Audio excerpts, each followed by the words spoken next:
All right, so let's go for the next one, and I think this one will be a really interesting case that we'll be discussing now. Mufti Taqi Usmani. Mufti Taqi Usmani is again a really well-known scholar in Pakistan and India, even in Iran. He has gone to Iran. He has gone to India. He has gone to Deoband and different other places. Really famous scholar, and especially within the Deobandi circles, he is the most respected scholar in today's age, as far as I think so. Maybe there might be two, three scholars over him, maybe, but I think he should be among the top 5 or 10 scholars easily. So he has his book was published, so he has different articles that he has written, and that was combined in one book called Fiqhi Maqalat. And the edition that we have is the old one that we will quote from. It's volume number 4, page number 146. So he says, Fiqhi Maqalat, and that's published by Maiman Islamic Publications, Liaqtabad, Karachi. So it's published in Karachi by a publisher called Maiman Islamic Publishers.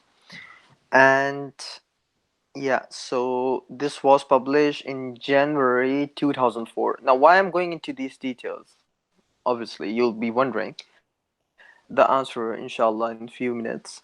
But just keep notice of why I'm mentioning this specific reference with such concise details.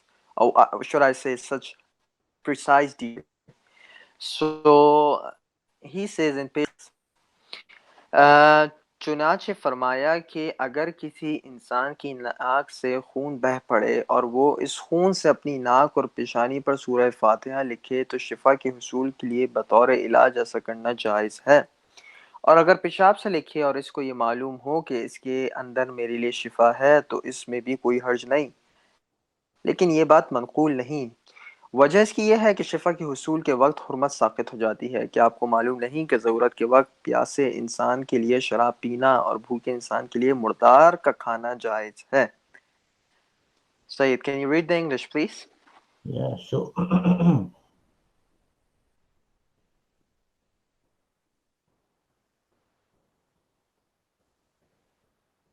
So Mufti Taqi Usmani, he says, if a person's nose starts bleeding and if he writes Surah Fatiha with the blood on his nose and forehead, then it's allowed to do so for the purpose of healing.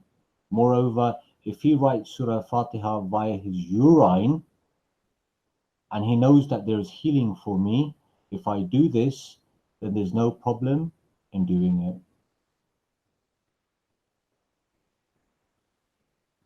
Sayyid, so he wanted to give a proof from Quran. He says that since you can eat swine and you can drink in terms when your life is dependent upon it. So likewise, if that's the only solution you have, you can use it. Do you get it?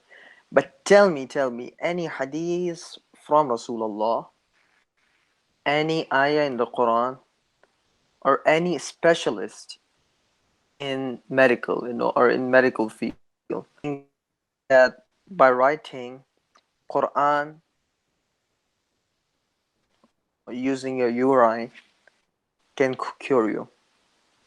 What does it tell you? Like, why are you mentioning such things? Give me one example. Give me, like, I challenge anyone that's listening to it. Give me one example when someone has tried this and they have got the shifa. Where are they getting it? And why are they even allowing it? I don't think anybody would even contemplate such a thing.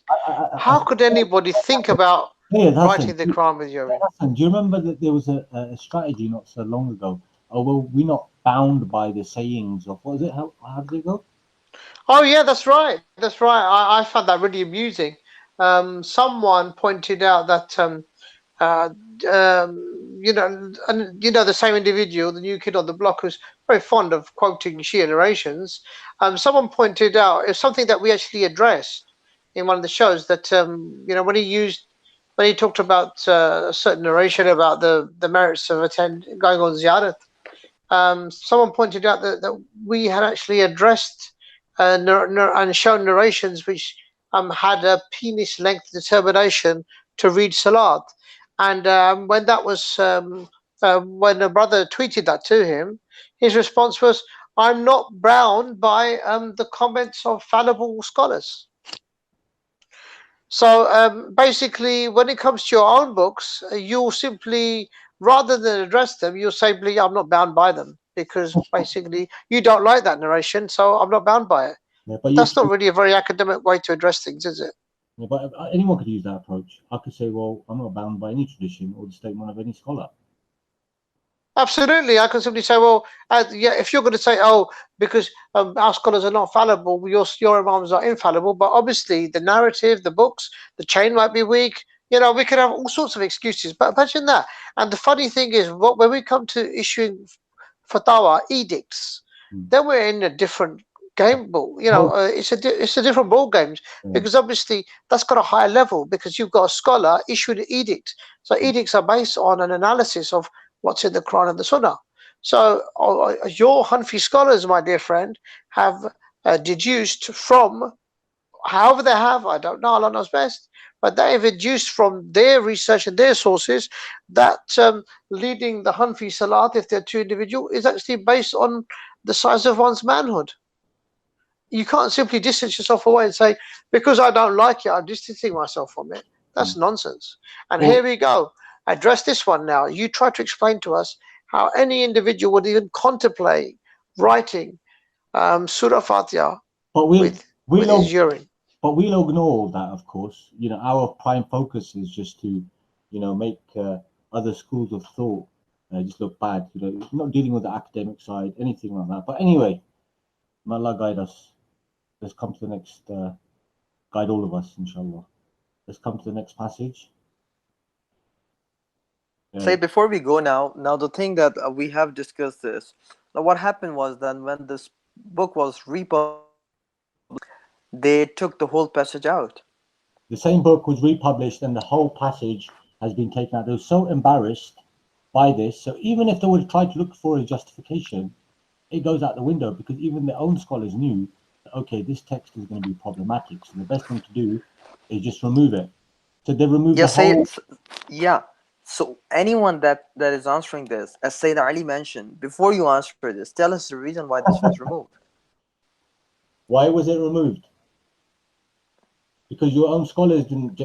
They had problems. They start getting indigestion with it, so they had to remove it. Let me just show you the print. Which edition is this? It's a new edition. Sayyid, I think that's the newer one. Yeah, that's the new one. The one that we are quoting. Right. Obviously, that's. And same pages. Same pages as well. Wow. Same pages. Wow, they removed that passage. That specific passage was removed. They got so embarrassed and humiliated. They knew how ridiculous and vile and disgusting it is. They had to remove that whole passage out. Okay. Absolutely. And we need to be clear that if the Deobandi dynamic duo are going to try and address this and try to explain why it's okay to write the Quran with urine, our simple response will be, if it is okay, then why was this print? Why did this print have this text removed? No, but demonstrate it for us, Sid. Oh, absolutely. I mean, demonstration one thing, but the very fact that later editions expunged this offending text in itself proves that your own ulama recognize the severe consequences that essentially came from essentially writing this edict, putting it to paper. Taqi Ali did. 100% Taqi Ali did. Okay, so now let's go to the books of fiqh, because